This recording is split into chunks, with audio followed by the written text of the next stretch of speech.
the second year that our island has been accepted as a Toys for Tots coordination location, and this year the Marine Pacific Forces and the Guam Chamber of Commerce are hoping to collect more toys than last year. Joining me now in studio is Captain Julianne Shin and Staff Sergeant Jonathan Brown. Hafaday and happy holidays to both of you. We're delighted to have you here. Good afternoon. Okay, so Cap, this is a very interesting program with a very interesting history and everything, so tell us about that. Well, it's been around since the 1940s, and historically it's the primary mission of the organization is to try and deliver a brand new toy to the underprivileged children all around the world as much as possible.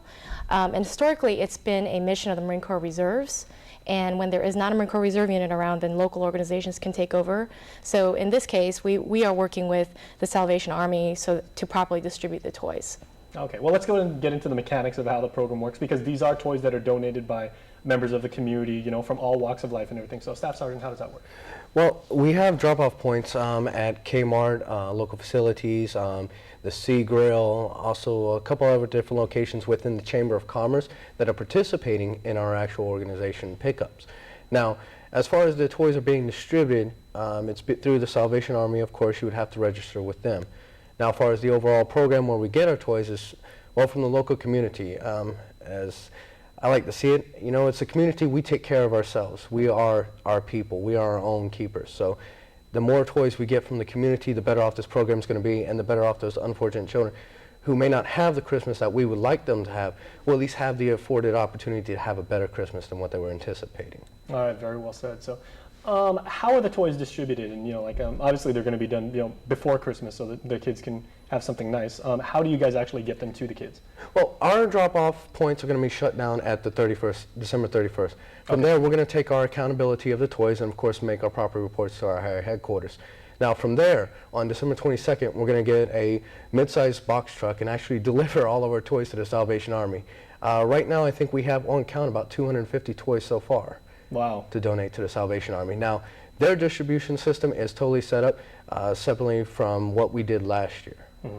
So. Okay. Well, how does it make, you know, both from a service person's perspective, because, you know, you guys do a very serious job, and, you know, your commitment to our country and to defending our liberties and our freedom is, you know, very well chronicled. How does it make you feel to do and undertake a mission of this sort? To be honest, it's just as honoring as a service to the community as well as the country. It's one of those things you cannot take. The two go hand in hand. You know, your country is your community. It is your family. It is what you fight for, and it is what you protect, yes, but it is also what you provide for and what you guide. All right. Well, very well said. So, okay. So it's a good way for us to interact with the community, since opportunities are not always available for us to interact with the community. This is one large event that we do every year that gives us that access. Okay. And as a member of the civilian community, it's important for us to be able to help you in your mission. And as I understand it, the volume of toys that's being collected and everything surpasses previous. This is last year was the first year that we started, or Staff Sergeant Brown was here when it first started. Okay. So this year it definitely is getting out there. I think that's the issue, is communication. We have to let people know what we're doing. Okay. All right. And what else is going on? You guys have some other programs as well, right? For right now, the Toys for Tots is our main goal right now for the holiday season. Okay. So, but we do have other events that are pertaining to the Toys for Tots. Mm-hmm. For Agania Shopping Mall, we're having the yearly Guam Hot Rod Show on the back parking lot. So we'll be showcasing like over 30 classic and hot rods, and this will be specifically for Toys for Tots.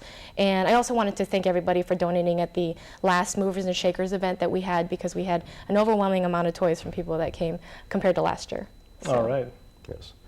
Also, I believe there's a medical association that's having a dinner on December 19th that they're also going to be donating toys. Now, the toys that they are donating are new, unwrapped toys, of course, but we hope to double the amount that we got from last year. And I think we collected, out of the 450 participants, collected around 70 or 80 toys from that event itself. So it was a well-versed crowd that actually donated back to the community as well. Okay, well, we do sincerely appreciate everything you continue to do for our country and locally at the micro level for our community and everything. So thank you very much, and Sujos Masi. Our pleasure. Thank you, sir. Okay, and happy holidays.